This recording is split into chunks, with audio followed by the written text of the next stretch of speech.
आप सुनने जा रहे हैं उत्तराखंड की एक लोक कथा दुर्भावना का फल। गंगा नदी गौमुख से निकलकर उत्तरांचल में कुछ दूर जानवी के नाम से भी जानी जाती है।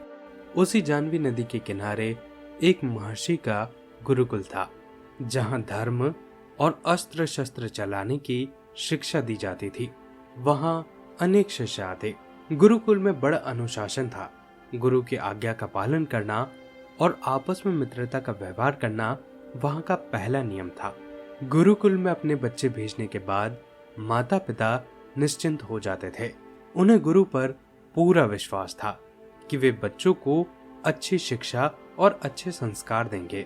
उसी गुरुकुल में विभूति, दक्षेश, श्वास और नवीन भी शिक्षा ग्रहण कर रहे थे।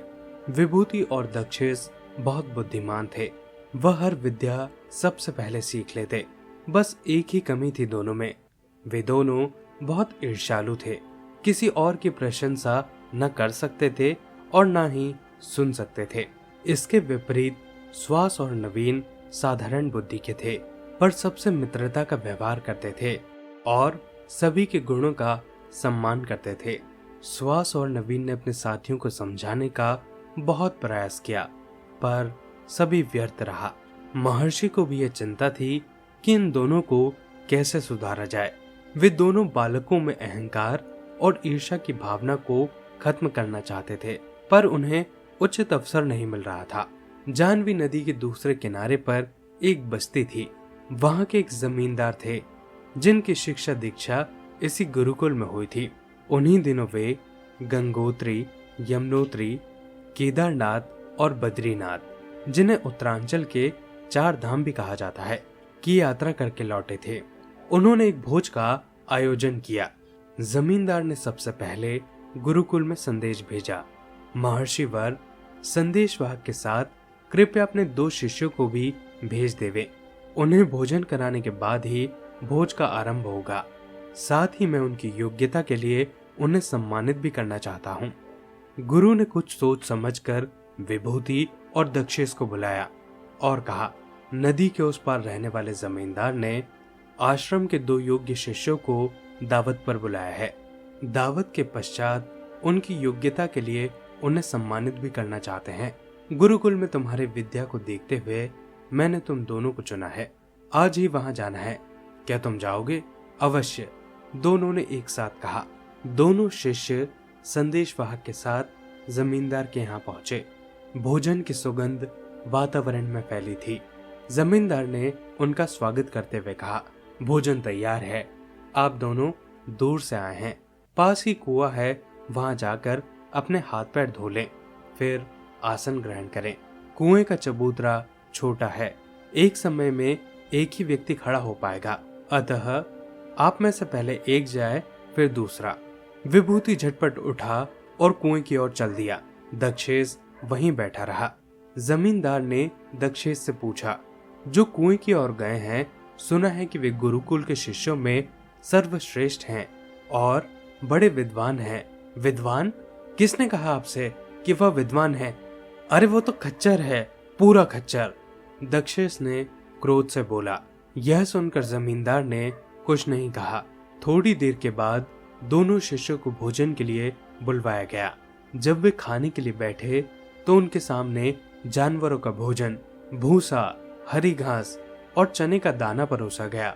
उसे देखते ही दोनों क्रोध से उबल पड़े। क्या आपने हमें जानवर समझ कर रखा है जो खाने के लिए भूसा दे दिया? चिल्लाते हुए दोनों शिष्य क्रोध में पैर पटकते हुए तेजी से वहां से बाहर निकल पड़े। वे लगभग दौड़ते हुए गुरुकुल पहुंचे और सारी घटना महर्षि को बताई। अभी बात पूरी नहीं हुई थी। पीछे से जमींदार का संदेशवाहक हाफता हाफता वहां पहुंचा। उसने महर्षि से क्षमा मांगते हुए कहा, गुरुवर क्षमा करें, कहीं कुछ समझने में भूल हो गई। जमींदार स्वयं आते, पर हवेली मेहमानों से भरी है, इसलिए वे नहीं आ पाए। आप शिष्यों को पुनः भेज दें, मैं उन्हें लेने आया हूँ। बिना शिष्यों को भोजन कराए अन्य मेहमानों को भोजन नहीं परोसा जा सकता। महर्षि ने इस बार 2 शिष्यों श्वास और नवीन को संदेशवाहक के साथ भेजा। वे दोनों जमींदार के यहाँ पहुंचे तो जमींदार ने उन्हें भी बारी बारी कुएं पर जाकर हाथ पैर धोने के लिए कहा। पहले नवीन कुएं की ओर गया। सुहास को अकेला देखकर जमींदार ने वही बात फिर कही।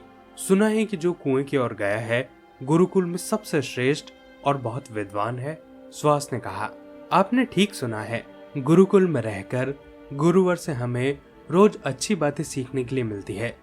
जमींदार ने फिर पूछा, आपने यह बताया नहीं कि आप दोनों में श्रेष्ठ कौन है? श्रेष्ठ तो नवीन है, सुहास ने बेहिचक कहा। और आप? जमींदार ने पुनः पूछा। मैं तो उसके सामने कुछ भी नहीं हूँ, सुहास ने उत्तर दिया। तभी नवीन लौटा और सुहास कुएं की ओर गया। जमींदार ने वही प्रश्न नवीन से किया। नवीन ने उत्तर दिया, सुहास तो सूर्य है, मैं तो उसकी विद्वता के सामने एक दीपक भर हूँ। जमींदार उन दोनों के उत्तर से संतुष्ट हुए और उन दोनों का यथोचित सत्कार किया। दक्षिणा में उन्हें 5-5 गायें और पुरस्कार स्वरूप चांदी की खड़ाऊ उन्हें भेंट की। वे दोनों जब गुरुकुल लौटे तो बहुत प्रसन्न थे। यह देखकर विभूति और दक्षेश का क्रोध बढ़ गया।